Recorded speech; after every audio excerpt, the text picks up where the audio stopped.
16 साल का भांजा अपनी मामी के घर पर जाता है और जब उसकी नज़र अपनी मामी पर पड़ती है तो उसे देखकर ही पागल हो जाता है। मामी की उम्र 36 साल के करीब थी और मामी देखने में काफ़ी खूबसूरत और जवान थी। मामी का नाम काजल है और भांजे का नाम रोशन होता है। एक दिन रोशन कहता है कि मामी आप मुझे बहुत अच्छी लगती हो, मुझे आप बहुत ही सुंदर लगती हो। लेकिन मामी उस भांजे को बच्चा समझ रही थी और उसकी हर बात को मजाक में ले रही थी। लेकिन उसका भांजा तो सीरियसली बोल रहा था, लेकिन उसकी इन बातों पर मामी को यकीन नहीं हो रहा था। एक दिन मामी ने बच्चा समझकर उसे अपने पास सुला लिया तो भांजे ने आधी रात में कुछ ऐसा कांड कर दिया कि मामी सुबह उठकर चल तक नहीं पा रही थी। रात में किया उसने कुछ ऐसा कि मामी की चीख निकल गई और उनकी आंखें बाहर को निकालने को थी। तब तक वह कुछ समझ पाती रोशन की रेलगाड़ी फुल स्पीड में छूट चुकी थी। पूरी कहानी अभी आपको विस्तार से सुनाने वाली हूँ। इस कहानी में आपको बहुत मजा आने वाला है और यदि कोई आपका इस प्रकार का गलत रिश्तेदार है जो आपके घर आकर ऐसी हरकत कर सकता है तो आप उसके बारे में कैसे पहचान सकते हैं, वह भी जानकारी आपको इस वीडियो से मिलने वाली है, इसलिए वीडियो में अंत तक बने रहना। यदि चैनल को अभी तक सब्सक्राइब नहीं किया तो सब्सक्राइब कर लीजिए। वीडियो को एक लाइक करके कमेंट में भी अपना नाम लिख दीजिए। ये सच्ची घटना बिहार के भागलपुर गांव की है। वहां पर एक छोटा सा कुशल परिवार रहता था। इस परिवार में माता पिता और एक छोटा सा बच्चा रहता था। इस बच्चे का नाम रोशन था। रोशन अभी 16 वर्ष का था और वह अपने घर पर ही रहता था और अपनी पढ़ाई किया करता था। जिस विद्यालय में पढ़ता था वह सिर्फ 7वीं कक्षा तक था और अब वह सोच रहा था कि आगे की पढ़ाई कहाँ करे। रोशन पढ़ने में भी बहुत अच्छा था, हमेशा अपने क्लास में अव्वल आया करता था। उसके मामा का घर पड़ोस के गांव में ही था। तभी उसकी माँ कहती है कि रोशन अपने मामा के घर चला जा और वहाँ के स्कूल में एडमिशन करवा ले और वहाँ रहकर वहीं पर ही अपनी पढ़ाई पूरी कर ले। वहाँ से स्कूल नजदीक ही है और पैदल भी तू जा सकता है। उसके बाद रोशन की माँ उसे उसके मामा के घर छोड़ आती है और अपनी भाभी से कहती है कि भाभी मेरे बेटे रोशन का अच्छे से ख्याल रखना और इसकी देखभाल अच्छे से करना और खाना पना आदि भी टाइम से देती रहना। दिन में ये स्कूल चला जाया करेगा और छुट्टी होने पर ही घर पर आया करेगा। पढ़ने में काफी तेज है तो मैंने सोचा कि इसको आपके यहाँ छोड़ दूं और यह पढ़ लिख कर कुछ बनना भी चाहता है। इतना कहकर उसकी माँ वहाँ से चली जाती है। और यह जो रोशन था ये बड़ा ही मजाकिया किस्म का लड़का था। यह अपनी बातों से लोगों को थोड़ा बहुत हंसा दिया करता था। फिर यह अपनी मामी से बोला, मामी मैं आपके पास आ गया हूँ और आप मुझे बहुत अच्छी लगती हो और आप मुझे बहुत ज्यादा ही खूबसूरत लगती हो। लेकिन मामी उसकी बातों को मजाक में लेने लगती है। अब रोशन वहाँ पर रहने लगता है। रोशन के जो मामा थे उनका नाम सुरेश था। सुरेश अपने घर से शहर जाकर मेहनत मजदूरी का काम किया करता था। वह ईंट के भट्टे पर दिहाड़ी मजदूरी का काम किया करता था और रोशन की मामी काजल वह घर पर ही रहा करती थी। रोशन की मामी सीमा देखने में बहुत ही खूबसूरत थी और उनका कोई बच्चा भी नहीं था। एक दिन रोशन बैठा हुआ पढ़ाई कर रहा था, तभी एकदम से उसके मन में मामी के लिए कुछ आ जाता है और फिर अपनी मामी को अपने पास बुला लेता है। और उसकी मामी जब उसके पास आ जाती है तो वह अपनी मामी से कहता है कि मामी आपको आज तक बच्चा क्यों नहीं हुआ। और वह बोला, मेरा कोई भाई या बहन अब तक क्यों नहीं आया, आप ऐसा क्या करती है मामा के साथ जो आपके बच्चे नहीं है। फिर उसने कहा, मामी मैं आपको बच्चा दे दूंगा। उसकी बात सुनकर उसकी मामी हंसने लगती है और वहां से चली जाती है। अब मामी का काम था रोजाना उसका टिफिन बनाना और उसको स्कूल तक छोड़कर आना, क्योंकि मामी रोशन को बहुत ही ज्यादा मानती थी। इसके पीछे ये कारण ये भी था कि उनका अपना कोई बच्चा नहीं था। वह रोजाना रोशन को स्कूल छोड़ने जाती थी। स्कूल लगभग 2 किलोमीटर दूर था, फिर भी वह पैदल उसे छोड़कर आती थी और फिर छुट्टी के टाइम उसे लेने भी जाती थी। उनका जो पति था वह सुबह काम पर निकल जाता था और शाम को ही घर पर आता था। एक दिन की बात है, उसका पति सुरेश दोस्त के यहाँ शादी में जाता है। उसका पति कहता है कि काजल आज मैं घर पर नहीं आऊंगा, मैं अपने दोस्त के यहाँ शादी में जा रहा हूँ, तुम और रोशन अच्छे से घर पर रहना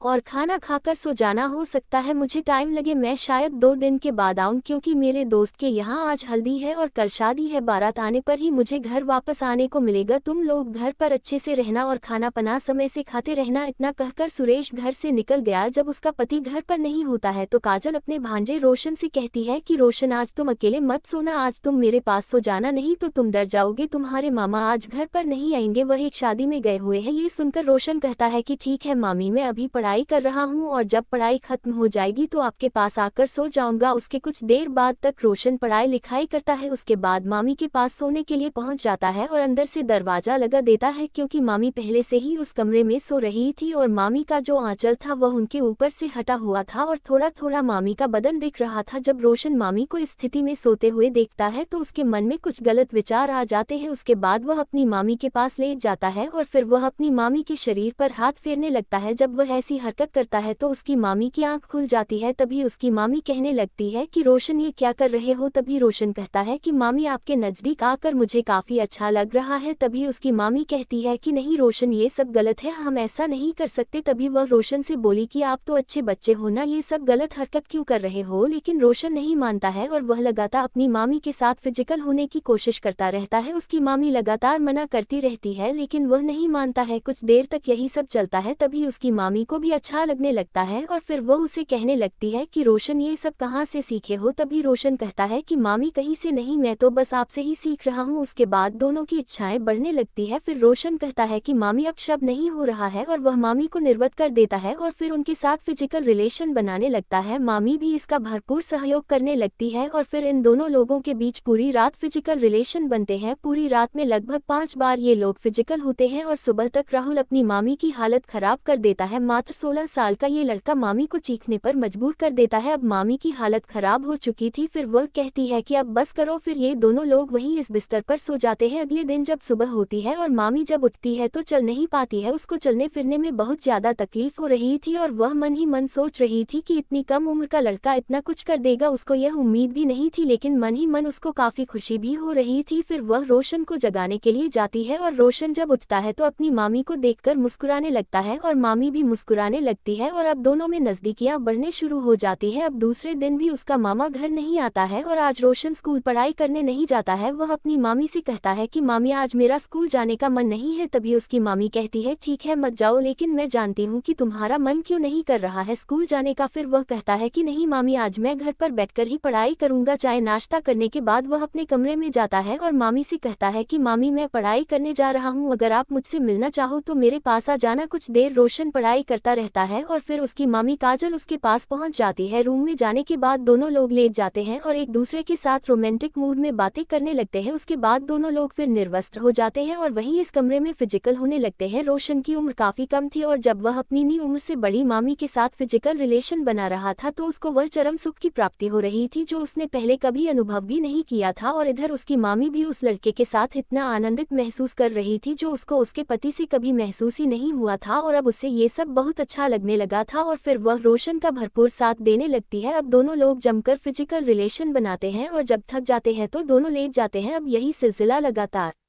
काफी दिनों तक चलता रहता है। मामा दिन में काम पर चला जाता था और राहुल दिन में स्कूल नहीं जाता था क्योंकि रात को मामा घर आ जाते थे तो रोशन और उसकी मामी का मिलना नहीं हो पाता था, इसलिए अब रोशन स्कूल नहीं जाता था और दिन भर अपनी मामी के साथ फिजिकल रिलेशनशिप बनाया करता था। इधर रोशन के मामा सुरेश को ऐसा लगता था कि मेरा भांजा रोशन स्कूल चला जाता है, लेकिन उसको पता नहीं था कि उसके पीठ पीछे घर में क्या कार्यक्रम चल रहा है क्योंकि वह तो उसे एक छोटा बच्चा समझकर अपने घर में रखे हुए था। एक दिन काजल की थोड़ी तबीयत खराब थी तो उसका पति सुरेश उसे एक डॉक्टर के पास लेकर जाता है तो डॉक्टर उसे बताता है कि आपके जरिए से बच्चा नहीं हो सकता है क्योंकि आपके अंदर ही कमी है। उसके बाद सुरेश मायूस हो जाता है और दोनों पति पत्नी घर पर पहुंच जाते हैं और इधर रोशन अपनी मामी के साथ अनेकों बार फिजिकल रिलेशनशिप बनाना शुरू कर देता है और जैसे ही मौका मिलता वह चौका मार दिया करता था। किचन हो या बेडरूम वह कहीं भी नहीं चुकता था और उसकी मामी भी उसके इशारा करते ही पीछे का दरवाजा खोल देती थी। जब रोशन का ये कार्य लगातार चलता रहता है तो एक दिन काजल प्रेग्नेंट हो जाती है और जब लगभग 6 महीने का समय गुजर जाता है तो उसका पेट बाहर निकलने लगता है। तब उसके पति को इस बात का पता चलता है तो उसका पति हैरान हो जाता है और वह अपनी पत्नी काजल से कहता है कि मुझे तो डॉक्टर ने बताया था कि तुम्हारा कोई बच्चा नहीं हो सकता, तो फिर यह सब कैसे हो गया। अब उसके पति को थोड़ा थोड़ा शक होने लगता है। फिर सुरेश अपनी पत्नी काजल से कहता है कि कल तैयार हो जाना, कल हमें हॉस्पिटल चलना है। काजल को यह नहीं पता था कि सुरेश उसे किस बात के लिए अस्पताल लेकर जा रहा है। सुरेश काजल को अस्पताल लेकर पहुंच जाता है और वहां पर जब दोनों की जांच होती है तो पता चलता है कि यह बच्चा सुरेश का है ही नहीं बल्कि किसी और का है। ये सुनकर सुरेश हैरान हो जाता है और फिर काजल से कहता है कि बता ये बच्चा किसका है। पत्नी से इतना बड़ा धोखा खाकर उसके पैरों तले जमीन खिसक जाती है क्योंकि वह अपनी पत्नी पर बहुत भरोसा करता था, लेकिन पीठ पीछे उसकी पत्नी ने ही उसके साथ इतना बड़ा धोखा कर दिया था। और फिर वह गुस्से से पूछता है कि बताओ ये बच्चा किसका है। काजल पहले तो कुछ नहीं बताती है, लेकिन जब सुरेश उसे बहुत ज्यादा मारने पीटने लगता है तो काजल सब कुछ सच सच बता देती है है और वह कहती है कि यह बच्चा आपके भांजे रोशन का है, वही मेरे साथ फिजिकल रिलेशन बनाते हैं, उसने ही यह सब किया है। इतना सुनकर उसे यह समझ में नहीं आ रहा था कि जो काम मैं नहीं कर सका वह इतना छोटा बच्चा कैसे कर सकता है। फिर सुरेश अपनी बहन को फोन करके बुलाता है और सारी बातें उसको बता देता है। अब रोशन की माँ वह कहती है कि जो हो गया उसको बदल नहीं सकते, गलती हो गई है, इसमें कोई अनजान तो है नहीं, दोनों ही अपनी मर्जी से इस गलती को अंजाम दे चुके हैं। लेकिन उसका भाई सुरेश कहता है कि अब मैं इसे नहीं अपना सकता, तुम ही इसे अपने घर ले जाओ। उसके बाद रोशन कहता है कि मैं मामी को नहीं छोड़ सकता और अब मैं ही इन्हें अपने साथ रख लूंगा, मैं उनके बगैर नहीं रह सकता। और काजल भी यही कहती है कि मैं रोशन के बगैर नहीं रह सकती। फिर राहुल की माँ इन दोनों की जिद के आगे हार जाती है और उन्हें अपने घर लेकर आ जाती है। और फिर धीरे धीरे कुछ समय बीत जाता है और अब नवा महीना आ जाता है। उसके बाद काजल को एक सुंदर सा बेटा होता है और जब इतने छोटे लड़के का एक बेटा होता है तो ये देखकर सारे गाँव वाले बहुत ही हैरान हो जाते हैं। और इधर उसका पति सुरेश अपने घर में अकेला पड़ जाता है, घर उसको काट खाने को दौड़ता है, अपने घर पर अकेला रहता है और उधर उसकी पत्नी अपने बच्चों के साथ खुश रहती है। इस कहानी को सुनकर आपको कैसा लगा, इसमें किसकी गलती लगी, अपनी राय कमेंट में जरूर दीजिएगा। मैं आपके जवाब की प्रतीक्षा करूंगी। आपकी राय पढ़कर मुझे बहुत अच्छा लगता है। दोस्तों, इस कहानी को सुनाने का उद्देश्य किसी के दिल को ठेस पहुंचाना नहीं है, किसी की भावनाओं को ठेस पहुंचाना नहीं है, किसी भी प्रकार की अनैतिकता या अश्लीलता को बढ़ावा देना नहीं है। ये कहानी एक शैक्षिकी संदेश देकर समाज में हो रहे इस प्रकार के मुद्दों के प्रति जागरूकता लाने के उद्देश्य से प्रस्तुत की गई है। इस कहानी के माध्यम से हम एक शैक्षिकी संदेश देकर इस प्रकार की घटनाओं के बारे में जागरूकता फैलाना चाहते हैं और आशा करते हैं कि सभी लोग अपने अपने घरों में सावधान रहे, सतर्क रहे और सुरक्षित रहे। मिलते हैं किसी और इसी प्रकार की कहानी में। कहानी अगर आपको पसंद आई तो अपने दोस्तों और रिश्तेदारों को ही भेज दीजिएगा। जय हिंद, जय भारत।